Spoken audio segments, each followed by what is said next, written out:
Okay, naked mole lashes and dead lips are the look for today, so.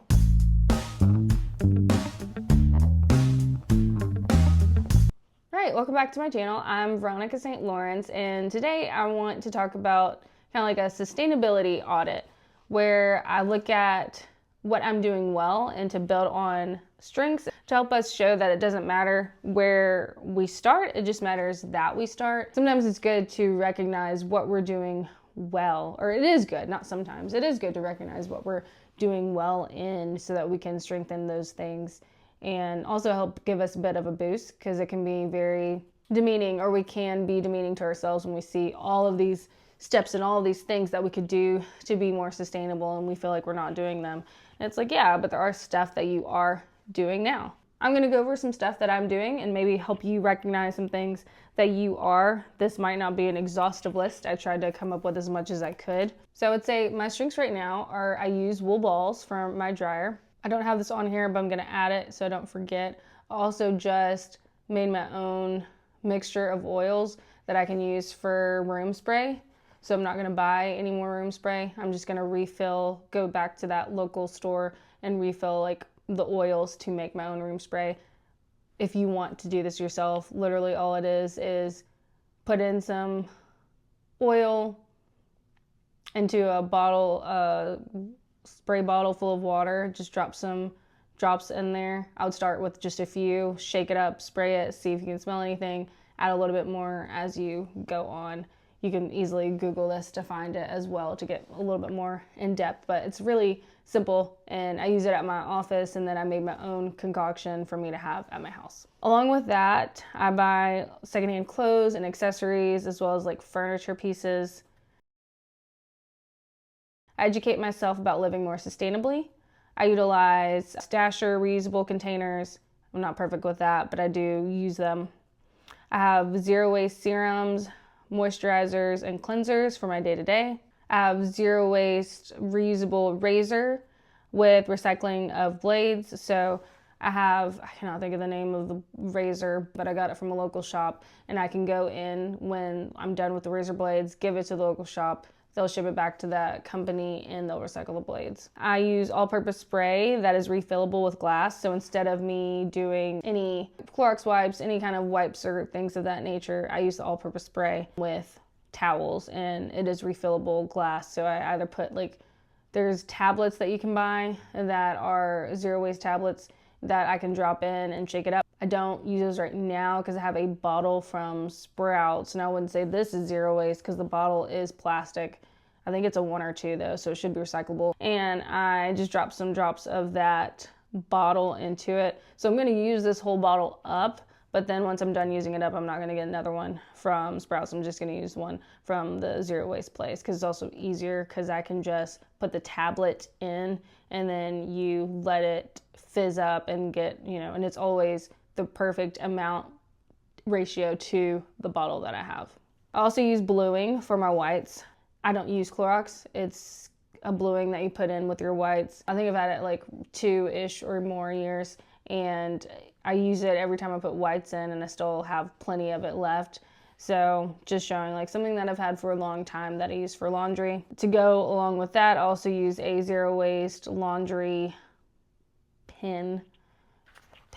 It's a bar that you just spray and then you rub the bar over it, and then it will take out stains. It's a stain remover. I buy secondhand shoes whenever possible, and I get them repaired by a cobbler when I can as well. I sleep without a TV on, but hey, that does help. I use my aluminum water bottle. I got this from Chicago years ago. It's been dropped numerous times. I love it because it has a handle on top and it's like a good size. It's not too big. I recycle mindfully, so I know what is and isn't recyclable in my local municipality. I talk to others about sustainability, and not in a shaming way or, oh, we should all be more sustainable. I just talk about what I use and where I get things from. People just learn about it just from me living my day-to-day life. And so I talk about it in that way. So like if someone asks where something's from, oh, I got it from this secondhand shop, or oh, it's something I made or I mended, or whatever that may be. Take things home when I'm not able to recycle it at work. I don't have a subscription to Amazon. I don't use ChatGPT. I wear my clothes. So for the last 3 or 4 actually. So my job does not recycle. They don't have recycling where they are. So I take stuff home and recycle it. So I don't have a subscription to Amazon. That is a personal, just like all of these are personal things that I'm doing for my own sustainability, please mind. So I personally do not have a subscription to Amazon because I think it leads to a lot of waste. I don't think they care for the environment. I think it leads to a lot of overconsumption. It's just not for me. And it also, in regards to sustainability, for in that specific realm of like ethics and things for the planet, that just does not match for me.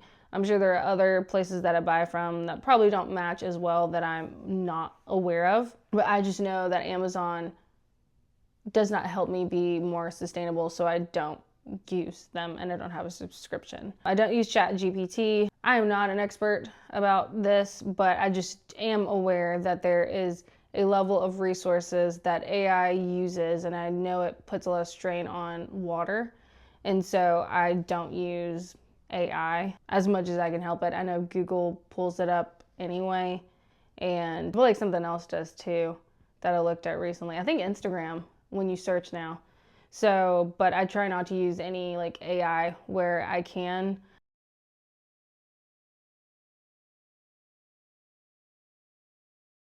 Again, I'm not an expert. I don't know a whole lot about it, but just based on what I do know, I'm not going to use it until I actually am aware of what I'm using and if it's something that I feel like is aligned with my values and my sustainability. If not, then I'm not using it just because it doesn't align with my values, and that's fine. Your values could be different than mine. All of us have our own values, and again, that's fine. It's just not anything that I probably would want to use for me.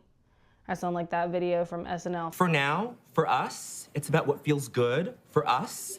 And for now, for us, what feels good for us is for us to try. That's just why I don't use it. And in regards to wearing my clothes, I try to wear the stuff that I have. I've done a video about that if it's not already up, about my struggle with that. But I do, when I get my clothes, I wear the clothes that I get. So again, this is not an exhaustive list because I even came up with some off the dome as I was reading this out, but just some small, short reminders of things that you can do and probably are already doing. Oh, using towels, like using a bath towel or face towel rather than using those reusable towels. I use a makeup remover.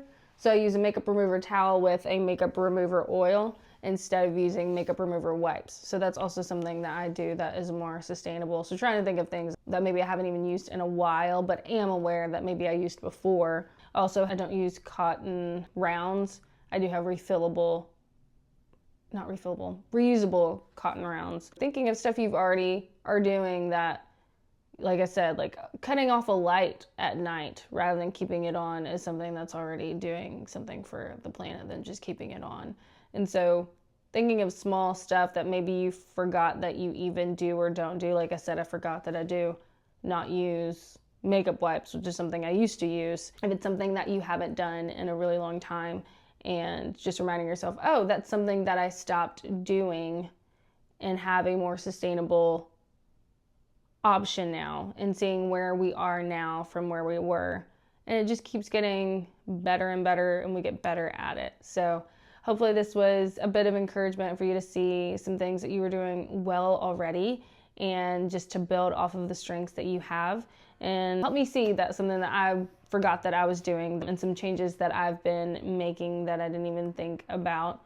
And it gets, like I said, it just gets better. We just keep working at it. And as a reminder, no, the full responsibility is not on you. It is also on companies. It is also on our systems in place. But with collective change does bring about change to those systems and to those companies. And so if we opt out, they have to opt in.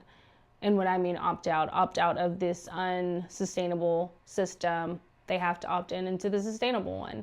So just a reminder, like I said, the onus is not fully on you, but hopefully the more of us that start to engage in it, the more our systems and these companies change. Thank you so much for watching, and I hope you have a good rest of your day or night, wherever you are in the world and whatever time you're watching this.